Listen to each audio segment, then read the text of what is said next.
Alors, au nord-est de Nice, sur la Côte d'Azur, en France, et plus précisément dans le village de Saint-André-de-la-Roche, eh bien, figurez-vous que jusque dans les années 70 se trouvait une pyramide. Oui, oui, vous avez bien entendu, une pyramide.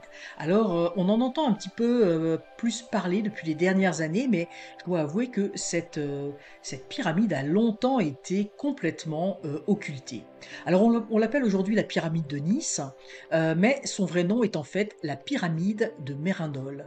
Alors en fait, pour la petite histoire, eh bien, le seigneur Rostin, vicomte de Nice, eh bien, fit donation du territoire saint-andréen et abbadien à l'abbaye de Saint-Pons en 999.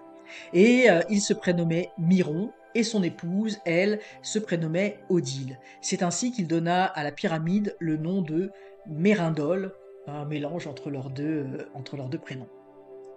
Alors la pyramide, elle faisait environ 50 mètres de haut et 200 mètres de large, et il s'agissait d'une pyramide à étages, et à son sommet, il y avait un grand dolmen.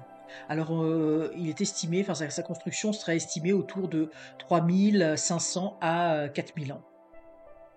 Alors l'histoire commençait plutôt bien, mais en fait elle va tourner au désastre dans les années 70, en 1956 plus précisément, puisque la pyramide va être complètement rasée pour construire une autoroute, ou plus exactement un échangeur routier.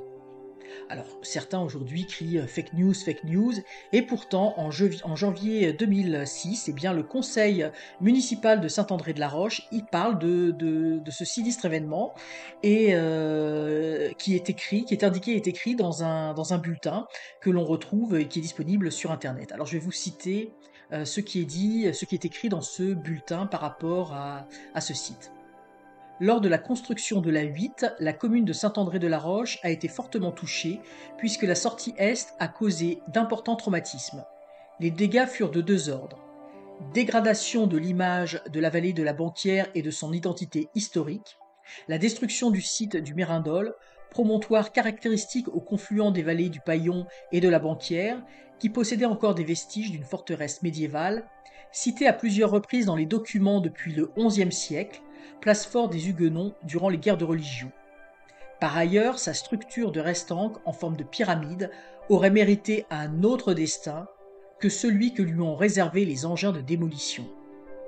Dégradation de l'environnement et de la qualité de la vie à cause de l'augmentation considérable du bruit, des gaz d'échappement et des poussières, si bien que dans une bande de 300 mètres au nord de la 8, les habitations des collines du Rimier et de l'Abbaye sont pratiquement sinistrées. Une visite sur place ne laisse planer aucun doute. Et c'est la fin de la citation. Alors déjà, cette malheureuse pyramide avait subi de sérieux dommages dans les années 50, puisqu'elle avait été vendue en 1954 à un contracteur, et qu'il l'a utilisée comme une vulgaire carrière pour prélever des pierres afin de construire des maisons dans le village. Alors en 1955, les villageois avaient réussi à faire stopper le pillage historique, mais la pyramide avait déjà été pas mal saccagée, et sur des photos, on peut nettement voir le chemin qui a été construit pour transporter les pierres. Et souvent, d'ailleurs, dans les personnes qui crient aux fake news, ils disent bah non, regardez, c'était une carrière. Mais en fait, ça n'était pas une carrière, mais elle a été malheureusement utilisée comme telle, et c'est bien désastreux, c'est fort dommage. Et utilisée également lors des invasions romaines, il est fort probable que les Romains avaient eux aussi utilisé les pierres de la pyramide pour construire des chemins pavés. Bon. Et cette histoire-là de reprendre des pierres, des pyramides, hein, c'est pas que pour cette pyramide-là que l'on peut le constater, c'est le cas également dans d'autres sites dans le monde. Alors on peut se demander comment un pays comme la France, soucieux de son patrimoine, a pu détruire une telle construction antique. Il s'agissait d'un monument tout à fait inhabituel et archéologiquement absolument fantastique, qui aurait pu nous apprendre beaucoup sur une civilisation ancienne, sur qui l'a construite et aussi donc forcément sur notre histoire. Et pourtant, aucun homme politique, aucun archéologue, aucune association ne s'est manifesté pour tenter de sauver la pyramide. Pour preuve, la plupart des Français ne savent même pas qu'une pyramide avait été érigée à Nice. Comme je vous dis, on en commence un petit peu à en parler depuis les dernières années, mais la plupart des gens ne le savent absolument pas. Alors, on ne sait donc pas qui a construit cette pyramide, ni pourquoi. Et avec son épouvantable destruction, eh bien, elle a emporté avec elle, j'ai envie de dire, tous ses secrets. Alors c'est vraiment choquant, honteux et profondément regrettable. Alors il faut noter aussi que pas très loin du site, il y a une petite pyramide, ce qu'on appelle la petite pyramide de Phalicon, ou Phalicon, qui est plus connue et qui est partiellement détruite elle aussi, mais elle est beaucoup plus petite, avec seulement environ 10 mètres de hauteur. Donc voilà un petit peu l'histoire de la pyramide de Nice. Pour ce tirage, en lien avec la pyramide de Nice, en fait, je voulais essayer d'avoir une certaine compréhension sur cette pyramide. Donc, on va faire un tirage avec le tarot de Marseille de Nicolas Convert. Et j'avais envie de prendre le Vision Quest tarot, puisque c'est un tarot, j'ai envie de dire, qui est lié aux anciens, à la tradition chamanique. Alors, je trouvais ça intéressant. Donc, on va faire un espèce de tirage en triangle, en pyramide, avec la première carte qui va être la base, en fait, comment et par qui a été construite cette pyramide. On va essayer d'en savoir un petit peu plus. La deuxième carte, on va essayer de savoir pourquoi cette pyramide a été construite, quel était l'objectif ultime, quelle vision est associée à cette pyramide. Et enfin, au sommet, on va essayer de comprendre pourquoi est-ce qu'elle a été détruite. Hein. Qu'est-ce que ça révèle, cette destruction, comment ça influence notre société. Alors on va tout simplement y aller, se concentrer sur la pyramide de Nice plus précisément, parce que c'est tellement ancré, cette histoire de pyramide, en fait, elle est tellement... je pense que on en parle un petit peu là depuis quelques années, mais c'est comme si ça avait été complètement occulté. Ah, et même certains pensent que cette pyramide, en fait, était juste une carrière, puisque les gens sont servis de la pierre là pour, euh, pour des constructions, mais c'est pas du tout ça. Et ça a été complètement, je veux dire, rasé de la culture collective. Alors, voyons voir donc qui a construit ces pyramides et comment aussi, et l'objectif de cette pyramide, et pourquoi cette destruction.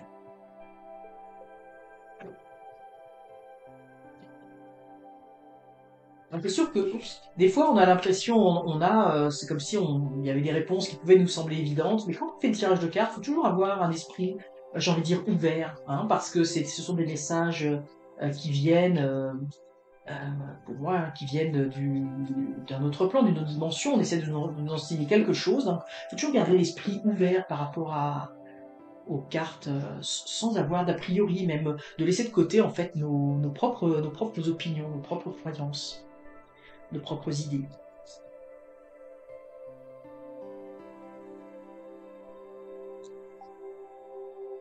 J'aime beaucoup ce tarot, le Vision Quest Tarot. Il a quelque chose de, il est porteur de quelque chose. Ah oui, je tire les cartes et j'ai comme l'impression d'une connexion, à une sagesse. Hein. Je vais vous mettre ici c'est un tarot. Hein, je sais pas c'est quoi l'année là. C'est pas un tarot récent, on est 1998, mais moi, il me parle beaucoup, beaucoup. Alors, voyons voir, donc la force. Alors, les personnes qui ont construit cette pyramide, hein, ils avaient effectivement bon, la force, mais pour moi, c'est comme si, puis on a ici cette carte de l'intégration. Hein, c'est comme si, pour moi, il voulait véhiculer une connaissance, quelque chose, à travers cette pyramide. Vous voyez, parce que ici, pour moi, on ouvre la gueule, c'est-à-dire que c'est la parole qui est libérée, mais oui, c'est pas la parole euh, telle qu'on la connaît, c'est la parole à travers un monument. Hein. C'est comme si c'était quelque chose que l'on avait construit. C'est intéressant parce qu'ici, on a cette jeune femme qui est en train de tisser un tapis, de tisser une toile. Enfin, moi, je trouve que c'est un tapis. Et on a ici hop là, on a la toile d'araignée qui tisse sa toile également. Hein. Et vous voyez, ce qui est fort intéressant, c'est qu'on a les oiseaux qui sont dessinés sur cette toile qu'elle tisse, et vous voyez, qui s'envolent de la toile, qui prennent vie. Et donc pour moi, évidemment, il y avait vraiment une volonté de montrer quelque chose, de véhiculer quelque chose, mais quelque chose qui allait apporter une énergie particulière. Parce que vous voyez, elle prend vie, cette toile. Les oiseaux, oui, ils s'envolent de la toile. Pour moi, c'est comme si il y avait un point à cet endroit-là, un point énergétique où il y avait la possibilité, en tout cas, de, comme s'il y avait une antenne, un relais qui apportait, qui libérait de l'énergie. Parce que là, on voit que ça part de la toile, donc nous, ça part de la pyramide, du sol et qui s'élève. C'est complètement dingue parce que quand on y pense aujourd'hui, c'est un échangeur autoroutier. Hein, c'est comme si là, on avait mis là-dessus la plus forte communication, les pots d'échappement, les voitures, le tintamarre, etc., dans un endroit qui est porteur d'une énergie. Pour moi, c'est complètement fou. Mais bon, c'est vraiment cela que l'on a là. Hein. C'est comme s'il y avait vraiment cette volonté. Alors qui, on ne sait pas, mais en tout cas, des personnes qui ont eu la patience de construire ce que je ressens ici, c'est que c'était pas forcément des initiés qui ont construit, enfin des initiés dans le sens, c'était pas des dieux tels que l'on peut l'entendre, mais c'était des personnes qui étaient connectées à la terre, qui avaient compris, alors je sais pas pourquoi, peut-être qu'ils avaient découvert quelque chose sur ce sol, qu'il y avait une énergie particulière. Et pour moi, il y a une énergie particulière à cet endroit-là, qui aujourd'hui doit être complètement corrompu, brisé à cause de cet échangeur autoroutier, ce qui est un non-sens. Euh, c'est comme si on rasait la pyramide de Gizeh pour y faire un échangeur autoroutier. C'est complètement fou. Toute cette énergie accumulée, cette terre, au fil des années, c'est un saccage total. Mais pour moi, j'ai le sentiment que ces personnes-là avaient conscience que à cet endroit-là, il y avait une énergie particulière et ont érigé cette pyramide euh, pour... euh, pour amplifier l'énergie, hein, comme si et moi je sens que les personnes se sont basées sur la sagesse des anciens. Ce ne sont pas les anciens eux-mêmes qui auraient construit cette pyramide, hein, c'est ce que je ressens là, c'est l'information qu'on m'envoie en ce moment même, mais ils se sont basés sur la sagesse des anciens pour ériger cette chose. Parce que c'est pour ça que peut-être la pyramide n'était pas parfaite, et qu'elle était à étage. Elle s'est probablement inspirée plus de l'Amérique latine que les pyramides d'Égypte, du Proche-Orient, mais quoi qu'il y en a aussi dans ces régions-là. Mais il y avait vraiment cette volonté de copier un peu les anciens pour amplifier cet endroit qui, pour moi, les personnes savaient qu'à cet endroit-là, il y avait une libération de la parole, de la sagesse des anciens, comme s'il y avait vraiment une énergie. Pour moi, c'est un lieu énergétique, cet endroit-là. Alors, mais aujourd'hui, comme je dis, c'est complètement corrompu, ça ne doit plus être le cas du tout. Hein.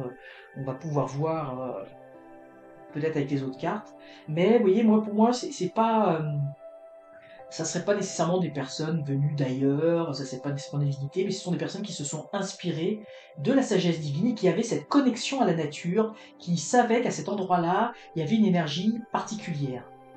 On sait qu'il y avait des bois, hein, c'était boisé tout autour. Il y a encore, je pense, des bois là. Quand j'étais voir sur Google Maps là pour faire une capture d'écran, euh, il y a des boisés, etc. Donc pour moi, il y avait une énergie. Il y avait une énergie, oui, comme je ressens ce qu'on me dit, c'est la forêt de Brocéliande, la magie de Merlin. Vous voyez, c'est ça qu'on me dit. Là, je découvre en même temps que vous. Une énergie de ce type. Vraiment une énergie en lien avec la nature. Quelque chose de particulier, comme si ça ouvrait quelque chose. Il y avait un portail qui était ouvert, en lien oui, avec la forêt, en lien avec les éléments, hein, véritablement. Mais vraiment, je sens cette énergie de la nature, et comme si, en fait, sur cet endroit, on pouvait y faire, et probablement on y a fait j'ai envie de dire des rituels, mais des rituels au sens large, vous voyez, un petit peu comme, pour moi, dans l'esprit de Merlin. Quelque chose de vraiment de très simple, de très connecté à la nature, des prières ou un recueillement ou des méditations mais vraiment avec le respect de la nature. Hein.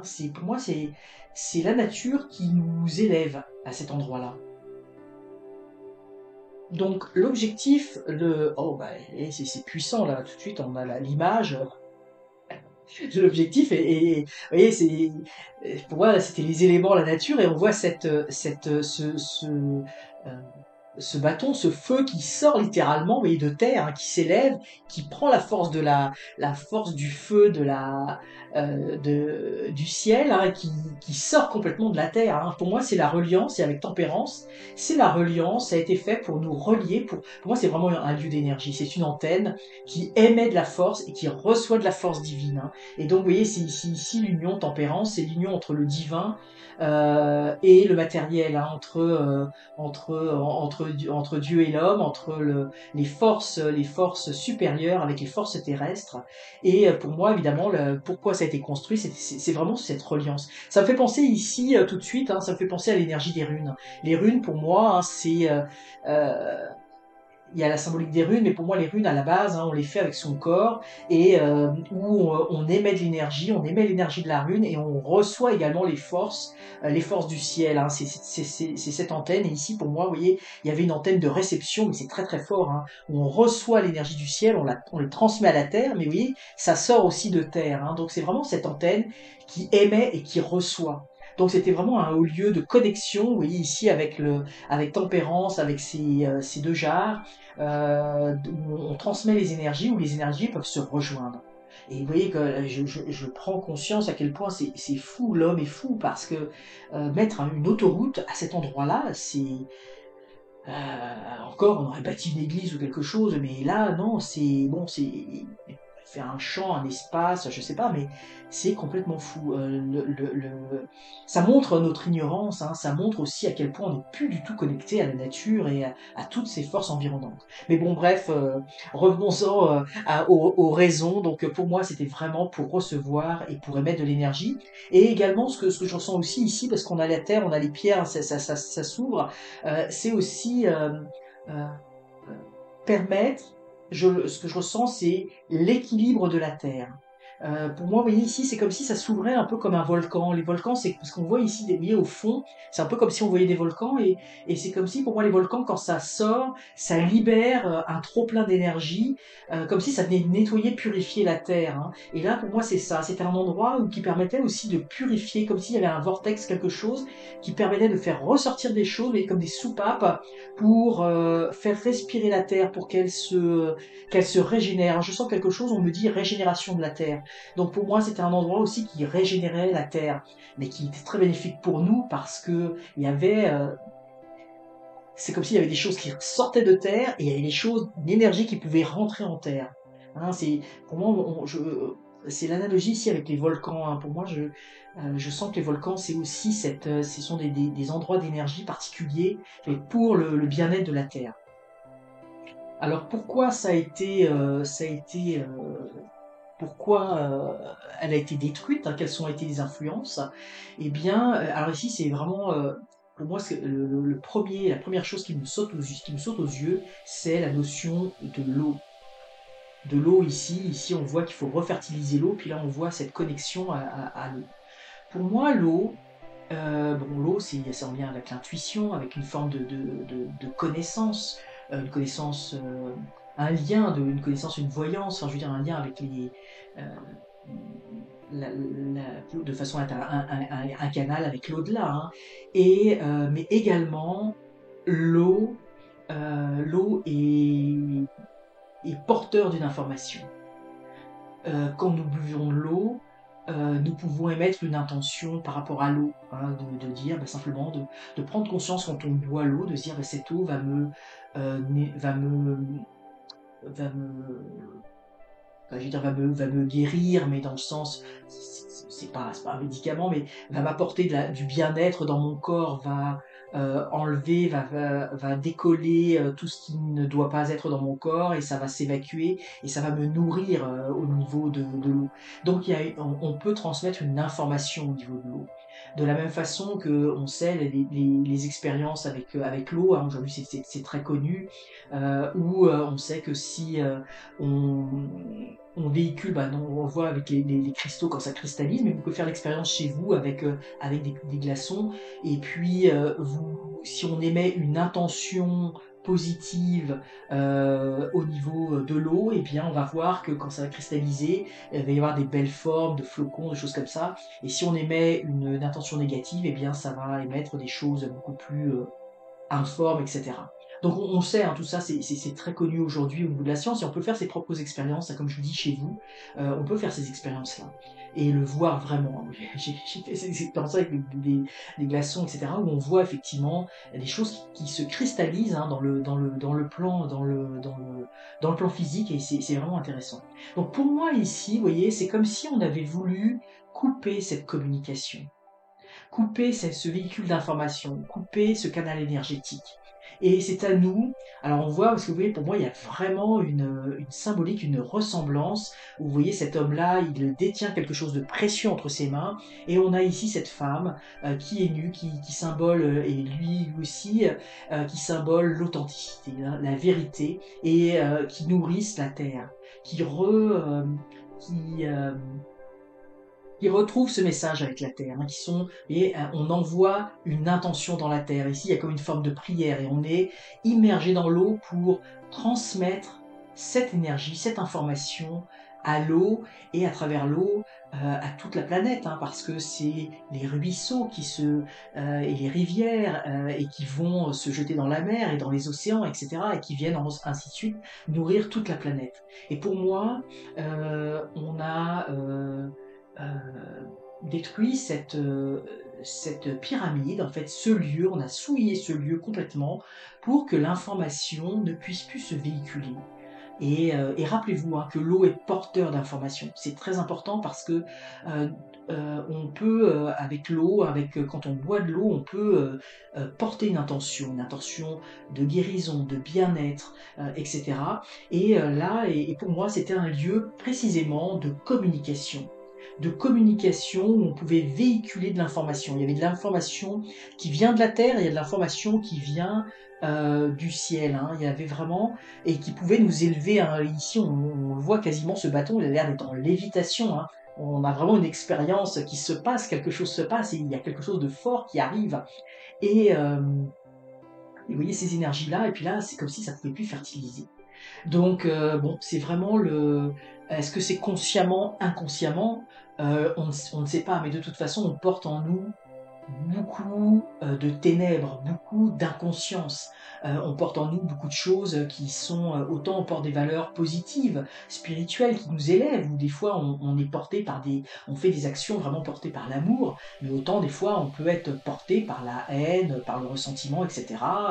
Et, euh, et là, effectivement, c'est comme si effectivement ces forces-là, il y avait des forces au niveau des personnes qui ont détruit cette pyramide. Ils étaient à ce moment-là, les forces en action étaient des forces inconscientes, mais vraiment dans le sens de ténèbres. Ils se rendaient même pas compte, probablement, qu'ils coupaient cette communication, ce canal avec le divin. Et je pense que ça a fait beaucoup de tort à la région tout entière. Et ça fait beaucoup de tort aussi au développement de la France. Je pense qu'en France, il y a beaucoup d'endroits stratégiques d'énergie, parce que ce pays est porteur de quelque chose. C'est un pays ancien, avec des valeurs, j'ai envie de dire, avec des valeurs extrêmement révolutionnaires. Et c'est comme si on tuait ces zones d'énergie, et que ça amenait évidemment à un certain écroulement dans la région, hein, à une baisse des valeurs spirituelles, à une hausse de la matérialité. Et on le voit avec transformer un lieu d'énergie, un lieu spirituel, en un lieu complètement matériel, bassement matériel, avec un échangeur autoroutier. Enfin bon, c'est comme ça. Alors ça veut dire aussi que ce tirage-là, il faut le prendre, j'ai envie de dire, d'une façon positive, c'est-à-dire que on peut, à nous de renouer cette communication avec, l'au-delà, à pouvoir recevoir ces informations, hein, à pouvoir vivre au milieu de ces informations, mais ces informations positives. À nous de retrouver cette reconnexion, même si ce n'est plus dans ce lieu-là, parce que probablement c'est plus possible, mais c'est à nous aussi de tisser cette toile, de développer la conscience pour pouvoir que cette connexion se refasse. Et pour moi, il y a quelque chose qui relève de la patience, qui relève du travail spirituel, du travail intérieur, pour faire naître d'autres valeurs, et de se reconnecter non seulement la mère nature, mais se reconnecter également avec toute cette forme spirituelle, pour que nous recevions cette communication supérieure qui va vraiment nous guider, parce que là on a l'étoile, hein, l'étoile qui nous guide avec évidemment l'étoile, et qui va être très très bénéfique sur notre chemin. Donc voilà un petit peu ce tirage par rapport à la pyramide de Nice. C'est bien dommage que cette pyramide n'ait pas été préservée, conservée. Il reste quelques rares photos. Peut-être que certaines personnes auront chez eux encore des photos. Mais bon, comme comme c'est un petit peu balayé du revers de la main, peut-être qu'on ne les verra jamais, mais c'est important de savoir que ça existe. Et surtout pour nous, ça nous rappelle qu'il y a des endroits, des zones énergétiques. Ça nous rappelle aussi que la nature est une source d'énergie pour nous. La mer, l'eau est une source d'énergie. Les arbres, les forêts sont une source d'énergie. Le ciel est une source d'énergie. Donc les quatre éléments, la terre, le feu, l'air et l'eau, sont des sources d'énergie pour nous élever. Et ça, on ne peut pas nous l'enlever. On ne peut pas le détruire parce que c'est quelque chose que l'on porte tous à l'intérieur de nous et que l'on peut vivre aussi avec notre extérieur, avec notre relation avec la nature. Alors je vais terminer sur ces paroles et n'hésitez pas à liker la vidéo, la commenter, la partager et surtout abonnez-vous si ça n'est pas déjà fait pour voir les futures vidéos, les futurs tarots enquêtes. À très bientôt.